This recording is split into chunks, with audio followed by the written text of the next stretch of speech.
obviously Salah continues to rumble on, and inevitably there's lots of people asking about the contract situation. It all kicked off after the show last week. Yeah, last Friday, wasn't it? Jurgen Klopp was asked in his press conference. He made the fatal error of not saying everything's normal, everything's fine, it's all in the hands of the people involved. He made the fatal error of using the words, the club have done all they can do, which got, I think that was the headlines. He's referenced it himself pre-Arsenal, didn't he? And he said, I walked into your trap, basically, and gave you the headlines. Yeah, and he'd done it earlier in the week as well, and he'd walked into a trap, but he'd left himself open to headlines about his own future ahead of the Inter game, was it? Yeah. Yeah, where he said, you know, I don't know what I'm going to do in my future, and at the next press conference he had to clarify that and say, look, I am going. Shut up. But it's not helpful. I don't have a sort of, it doesn't rile me up the way it riles some people up when Ramy tweets and stuff, but I do personally think it's just a little bit childish. That's the way I look at it, and it's very un-Salah, because I look at what Salah's mentality is, and Salah's seems to be just the prize. Yeah. Next, goal, relentless, blah, and this just feels like something that just detracts away from it. And if he ever sort of wonders sometime, and I do think there is a degree of this with everything on Salah, that I do think he generally feels like he doesn't get the recognition that he deserves globally. Yeah, I think there's a reason potentially that why, and I think that this is part of it, that people think that he and his agent, and I don't know how. I don't know whether Ramy runs his tweets by him. I'd be surprised if he does. Yeah. But I wonder whether there is an element that some people think, give it a rest. It's got all the hallmarks. Aren't all these golden boots and titles enough for you? Comes back and sits down at night and checks his mentions and goes, Jesus, what's going on here? Or whether he gets a message saying, dropped another little hand grenade there. Check out my latest tweet, something like crying emojis on an angle.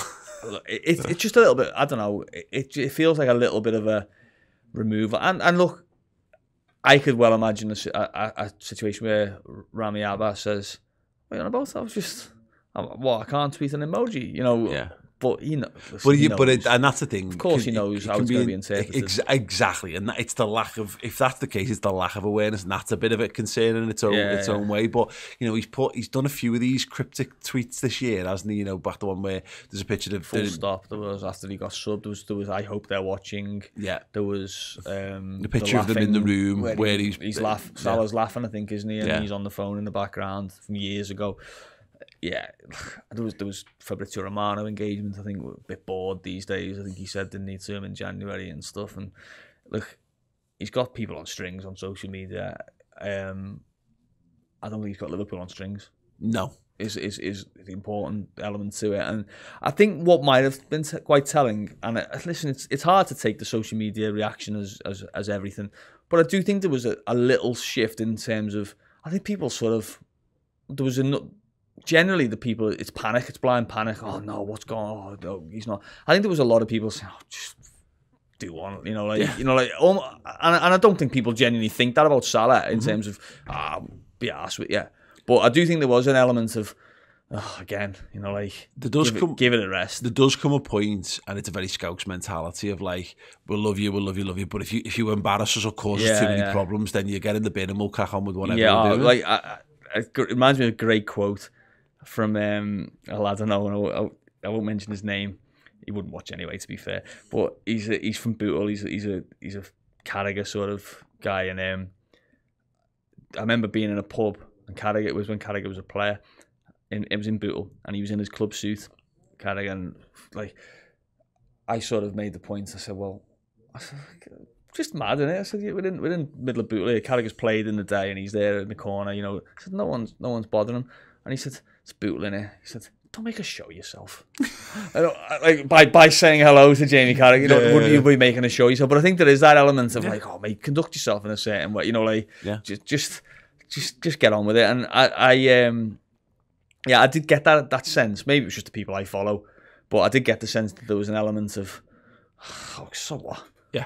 You know, a bit more of a like, so what? All right, then go ahead if you're that bothered. That was my sort of feeling on this, and of course, again, you can see all the full range of emotions, and understandably so.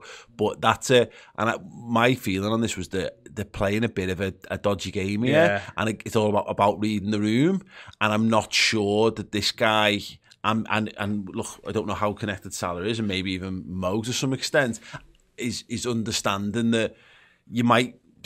When you've got, I think he's got such a big independent fan base who will follow him wherever he goes that it's hard to detach that sometimes. And you might feel like it's like when you're in the wrong, but you go to your mates and your mates go, oh yeah, what an arsehole they are. You're totally in the right there because they're never going to tell you because they're your mates, and you'll sell it from your side. Whereas someone comes in and goes, oh, what are you doing? I completely see that. He definitely does. Salah's probably the only Liverpool player I would suggest that's in that position where he's got the Ronaldo, Messi fans that they don't support Manchester United or PSG. They support Ronaldo and Messi. I think Salah's the only player that Liverpool have got who's got that about them. I mean, I give example, before the final whistle had gone at Brighton, I had an email off an Egyptian. What's the latest with Salah's injury? And I thought, well, the game's going on, you're looking at, but that's just it's that, you wouldn't get that with, Van Dijk or Alisson or Trent or whoever. There's that appetite for Salah to do well, and you're right. Yeah, maybe it's a little bit of a misjudgment that you're taking on the one guy probably at the club who you won't win a battle with, even if you're Mo Salah. Jurgen Klopp. You won't win that PR war with Liverpool fans because Jurgen Klopp is the superstar of Liverpool. It feels it feels like a senseless distraction, and I can appreciate from your perspective or the media's perspective in general, the questions are going to get asked because people are interested. People want to know what's happening. Salah's got less than 18 months left on his contract. It's a big deal. But in more than one way, But it does feel a bit like, and this is my thing about Salah.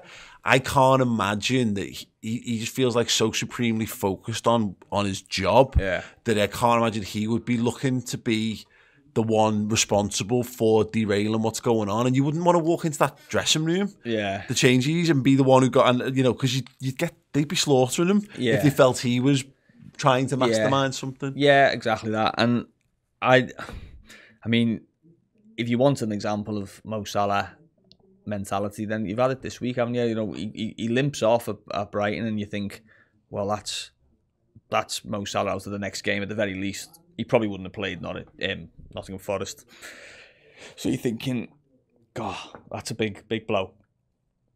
He misses one day of training, and he's back in, and he's on 56 minutes, was it, just after the first goal, wasn't it? So, or immediately after the first goal against Arsenal, he's back on. I had a look at the stats. He had more shots than anyone in the game.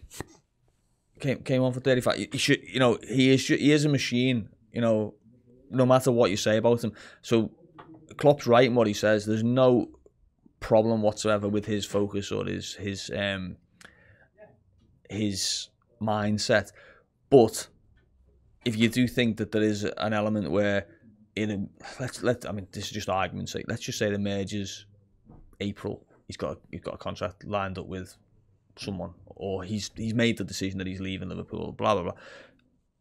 It gets held against you if Liverpool then lose the next game. Yeah. Even if it's not your fault, it gets held against you. If Liverpool come up short in the title race, so Salah doesn't score in 3 games. Salah doesn't score either leg of the semi-final of the Champions League against. Let's say he gets drawn against Real Madrid.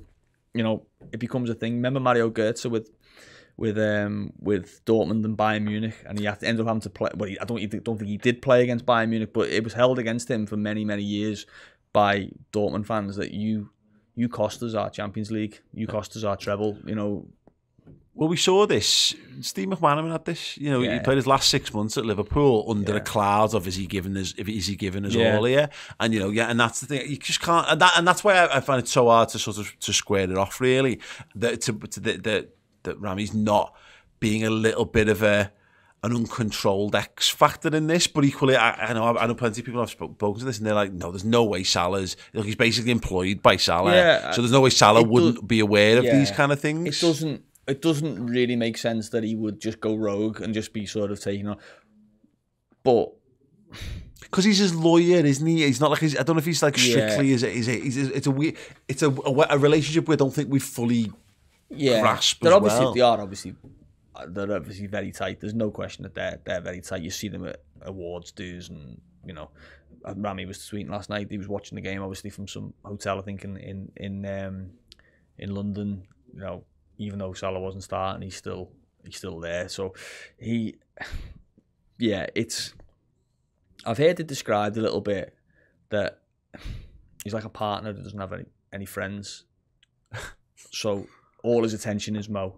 Yeah. You know, so it's not he's not over in somewhere doing another deal with another player or this and that. His focus is Mo. So to him, the only thing that matters in the world is everything that happens towards Mo, which with some agents it isn't the case, you know, with a Raiola or a Jonathan Barnett or whoever it may be, George Mendes.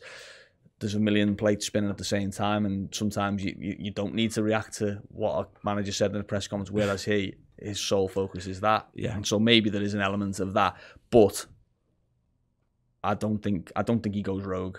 Personally, I don't think Mo Salah's sitting there going like ringing him up saying, "Are you messing? What have you done here again? Why are you doing that?" I think there's an acceptance either that he is going to do things like that, or that he wants him to do things like that. It's part of the game plan to some extent, and it just kind of, I can understand it because like I can see what the aim is. Well, if the aim is to destabilise or to rally the Liverpool fans behind, then that it's a reasonable trait again. But for me, it's the timing, and also it just feels, as we said, it feels misjudged. And by the way, let's make this point: he's not the only agent that's ever done this. Yeah, you know, Jordan Henderson. There was a story about Jordan Henderson was going to leave in the summer, and within a few weeks, Jordan Henderson had a shiny new deal. You know, in the pipeline.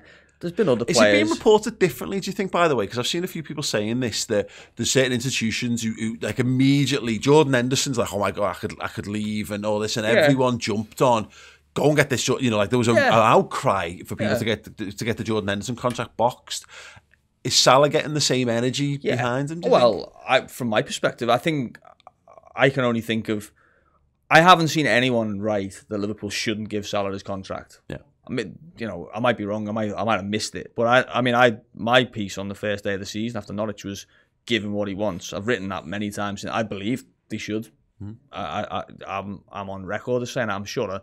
I don't think I've seen anyone else that I can think of. I've seen it postulated, but I wonder if it's just because, again, to this point we made earlier about when you're trying to analyse Liverpool, is that there's in the absence of new information, there's only so, and it's still a topic that warrants discussion, but in the absence of information, you start to think, well, why haven't Liverpool done it, and what might that mean? So I've seen a few, like, there's obviously discussion about Liverpool's wage structure and what that could look like, and what's the knock-on impact of all those things, which I think are all perfectly valid discussions.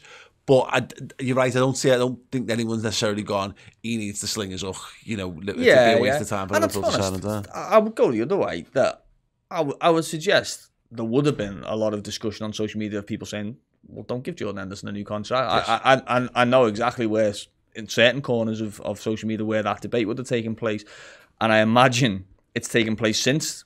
Whenever he's had a below par first half or a poor game, or Liverpool, you know, he hasn't started the game or whatever. So those debates go on. I don't think he's been treated any differently, Salah. I think the variable is he's on a lot more money, and it's a much bigger contract, and probably a much more difficult contract to negotiate because of the status that he's got in world football. Is it going to boil down to Salah's going to, if he stays, he will be Liverpool's highest paid footballer. He will be Liverpool's highest paid footballer of all time. It's just whether the budget will stretch to that, and whether Salah's happy to play for less money than he could earn in another football team, effectively. Possibly. I mean, and PSG will pay more money to Mo Salah on a weekly basis, but what does he want? What do we know Mo Salah wants? He wants to win stuff. Okay. He wants recognition. He wants to be the main man at the club. So, well, you can rule PSG out if that's the case. If that's the main thing that matters, because he's never going to be the main man at that club, because Lionel Messi plays for that club, Neymar plays for that club. At the moment, Mbappe plays. He might well stay. Real Madrid, okay, it's iconic, and yes, incredible opportunity. They're probably going to buy Mbappe, so you are not going to be the main man at that club, and you're not going to be the best player at the club because they're going to sign Mbappe. So what? Where else? You run the risk of being Benzema or Kaka in the Ronaldo summer if you go at the same time as Mbappe. Yeah, or Eden Hazard. You know, in more recent terms, I don't think he would. His injury history and his type of player he is doesn't lend itself to that. So it comes down to how much is the money the motivating factor for both Liverpool and for Salah. And look, I'm not wavering from it one bit. I still think Liverpool will find an agreement. And I think the second best or the second case scenario would be that he doesn't leave this summer. He leaves on a free next summer. But until something comes, we're just filling air, aren't we? We're just and someone like Ramy is able to ensure that there's plenty to fill it with. Probably grow a social media presence a little bit in the meantime as well. I don't think he needs to. Be fair, I think is he the highest followed agent on Twitter? Probably. Yeah.